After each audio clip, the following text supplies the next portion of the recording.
back to Unsightly Opinions. If you're new, my name's Tamara, this is Patience, and today we're going to talk about guide dog equipment, and I'm going to show you some really cute clips of Patience having fun.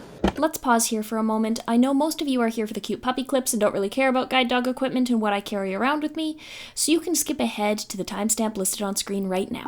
I also wanted to let my visually impaired and blind viewers know there's a second version of this video listed in the description box, which has added descriptive video. Now back to our originally scheduled programming. So let's start with the equipment that you're probably more familiar with, the ones that almost every dog owner has. First, we have brushes. Because she is a lab, she sheds terribly. So I have two brushes that I use with Patience. I have a Zoom Groom and I have a Furminator. I don't use the Furminator as much in winter time because I don't want her to lose her undercoat. She's cold enough as it is. You can probably see her adorable little sweater. The Zoom Groom I use more frequently, and I can't seem to find it right now, but it's a rubberized nubby brush and it feels like a nice massage. She loves it. Next, I have her nail trimmers. So I just have a regular pair of nail cutters where you stick the nail through, you squeeze the handle, and it trims it. And then I usually finish off with this Petty Paws, which grinds the sharp edges down and can take off a little more than I am comfortable with because I can't see her nails. I don't ever want to cut her. So this is a great option for me. Next, and she's really into this, I have her toothbrush and her toothpaste. So this is a vet-approved dog toothpaste to help keep her teeth clean. She loves it. It's beef flavored. And then I just brush her teeth with a regular electric toothbrush. Next, I have ear cleaner because a lot of dogs can be prone to ear infections, so I clean out her ears every couple of days with this epiotic liquid. Next, I have her heart guard and her neck guard. So this prevents heartworms, ticks, fleas, and a bunch of other common issues that dogs get into when they're sniffing or rooting around in the grass, so we can keep her healthy as long as possible, right? And it's also tasty. Next, I have her bandanas. I have bandanas in all kinds of different colors, and it doesn't bother her in the slightest because she's been wearing vests and capes since she was very, very little. Right? Don't bother me. Now we're getting into kind of the more standard guide dog equipment. If we're going out somewhere where she's gonna get cold, she is almost always in a jacket. As I've mentioned, this pooper dog right here is very cold. She's from the central US, so she's not used to the harsh winters we have here in Canada. She's doing a job for me. She is very nice. She helps me get around safely, so I want to make sure she's as comfortable as she can be. So I have a few different rain jackets and coats depending on the weather so she can be comfortable. Next, we have her dog boots, and I have rough wear boots for her. They were given to me by the guide dog school. I like them. They haven't fallen off once yet, and I can't say the same for the other pairs of dog boots I've had over the years. She hates her boots. She runs away and she hides anytime I pull them out. So I try not to use the boots unless I absolutely have to. So if the ground is really icy and cold, or if we're going somewhere and there's going to be lots of escalator work. Otherwise, she just goes barefoot.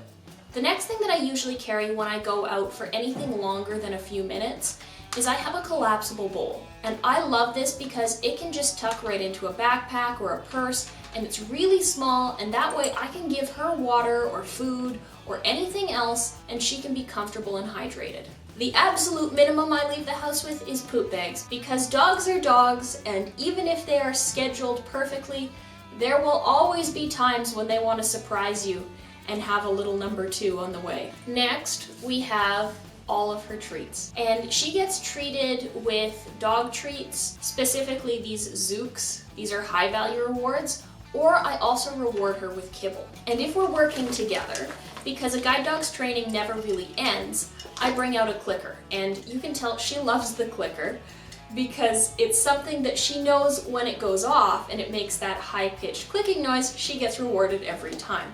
Huh? Good girl. And it's quite loud and high-pitched, but it helps bridge the gap for her to know that when she's done something correctly, a reward is coming.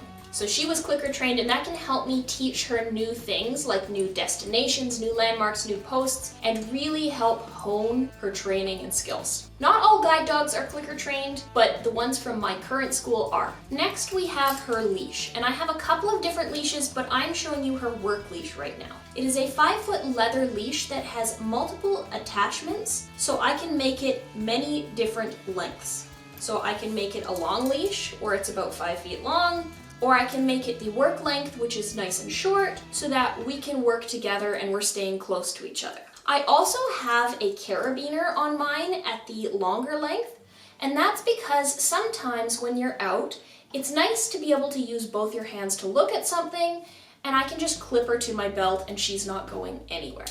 And finally, we have her harness. The body here is her harness. Her head goes through the big loop at the top, and then there's this connector with a snap on the side where it snaps around her. One of the things that I really like about this particular harness from GDB, or Guide Dogs for the Blind, is the easy on and off handle, which connects and disconnects with the click of a button. And I never have to worry about the handle coming off or going anywhere.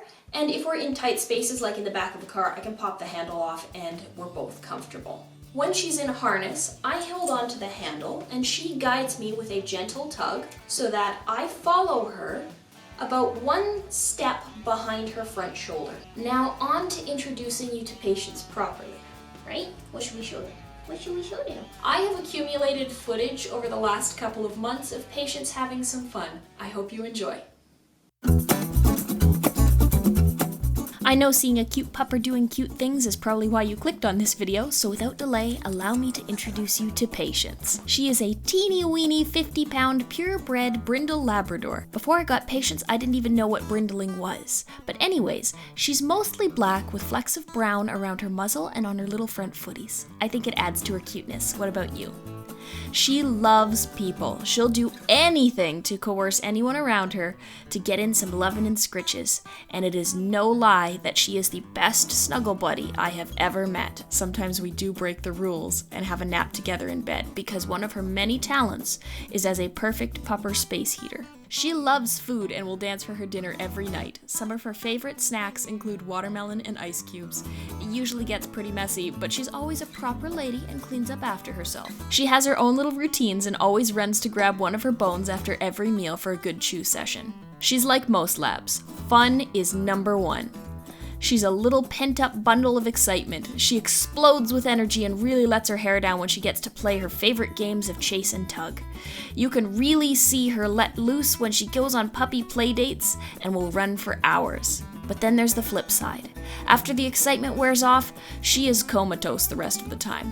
On an average day, you'll find her snuggled napping in one of her many dog beds here, or especially here. The one next to the fireplace is definitely her favorite. I think she makes her decision on which bed to sleep in based on which one is closest to her people with the maximum amount of comfort and warmth. But life's not always easy when you're a Patience. She must often brave the Canadian wilds with snowdrifts up to her chest and don the ever-dreaded booties. Water is a big no-no and she'll avoid puddles and the rain as much as I'll let her, although she did learn how to swim this past summer. Check out that video if you haven't seen it yet. Her favorite and most important job is that of guide dog. She's always rearing to go when the harness comes out. She loves her work and takes guiding very seriously. The more complex the environment, the more complex the challenge, the better. She always gets me where I need to go safely, and as many guide dog users will tell you, our bond runs deep. I love her and she loves me, and in my very biased opinion, she is the goodest girl in the whole darn world. What do you think? Thank you so much for watching. I hope you enjoyed this video. If you like content like this, please don't forget to subscribe, hit those bells and buttons. If you have questions about guide dogs, if you have questions for Patience, leave them in the comments down below. I'll pass them all along to her. She'll get back to you. If you want to keep up with me in between uploads, I have an accessible Twitch stream every Tuesday and Sunday night, 7:30 Mountain Standard Time, linked on screen and in the description box down below. I also have my other social media accounts linked in the description box down below, where you can keep up to date with what's going on in my daily life. Thanks again. I'll see you next time. Bye for now.